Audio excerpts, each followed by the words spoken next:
উখিয়া উপজেলার ঐতিহ্যবাহী ক্রীড়া সংগঠন ফ্রিডম স্পোর্টস অ্যাসোসিয়েশন এর উদ্যোগে আজ শুক্রবার 11 জুলাই 2025 তারিখে পাহাড়িকা আন্তঃক্লাব ফুটবল টুর্নামেন্ট নামে 2025-এর শুভ উদ্বোধন অনুষ্ঠিত হয়।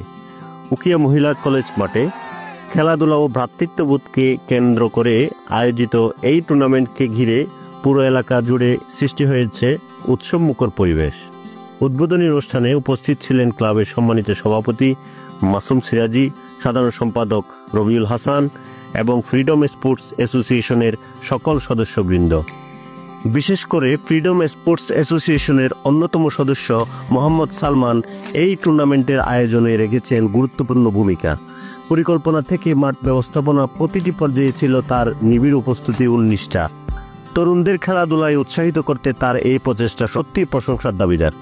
তাদের ঐকান্তিক প্রচেষ্টায় আয়োজিত এই টুর্নামেন্ট ক্রীড়াপ্রেমী তরুণদের মাঝে ব্যাপক উৎসাহের সৃষ্টি করেছে। এই বছর টুর্নামেন্টে অংশগ্রহণকারী দলগুলো 4টি স্কোয়াডে বিভক্ত। Carrier squad team leader Abdullah Sinbad, dragon squad team leader Imran Khan Farabi, SS squad team leader Shah Kamal, black heart squad team leader Abdullah Hiru. উদ্বোধনী খেলায় ছিল প্রাণবন্ত প্রতিদ্বন্দ্বিতা, চমৎকার স্পোর্টসম্যানশিপ এবং মাঠভর্তি দর্শকের উৎসাহ। তরুণ খেলোয়াড়দের পারফরমেন্স ছিল দেখার মতো। উখিয়ার ক্রীড়াঙ্গনে লুকিয়ে আছে অজস্র প্রতিভা। এবারের আয়োজনে একটি বিশেষ বার্তাও তুলে ধরা হয়, মাদক নয়, মাঠে ফিরে আসুক আমাদের তরুণ প্রজন্ম, খেলাধুলার শক্তিতেই গড়ে উঠুক সুস্থ ও নিরাপদ সমাজ। ক্লাবের সভাপতি মাসুম সিরাজি বলেন, আমরা চাই আমাদের তরুণরা মাঠে থাকুক, মাদকের মারাত্মক ছোঁয়া থেকে দূরে থাকুক।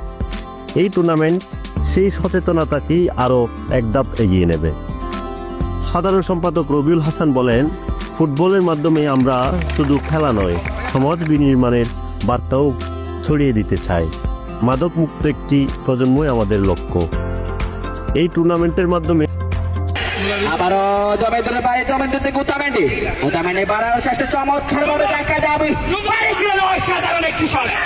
একটি ইতিবাচক বার্তা পৌঁছে যাচ্ছে পুরো এলাকায়, যেখানে খেলাধুলায় হতে পারে মাদক বিরোধী সামাজিক প্রতিরোধের অন্যতম হাতিয়ার।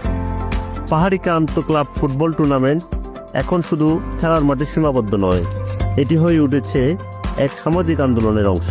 তরুণরা যেন মাঠে ফিরে সুস্থ চিন্তায় এগিয়ে চলে, এই হোক উখিয়ার নতুন পরিচয়।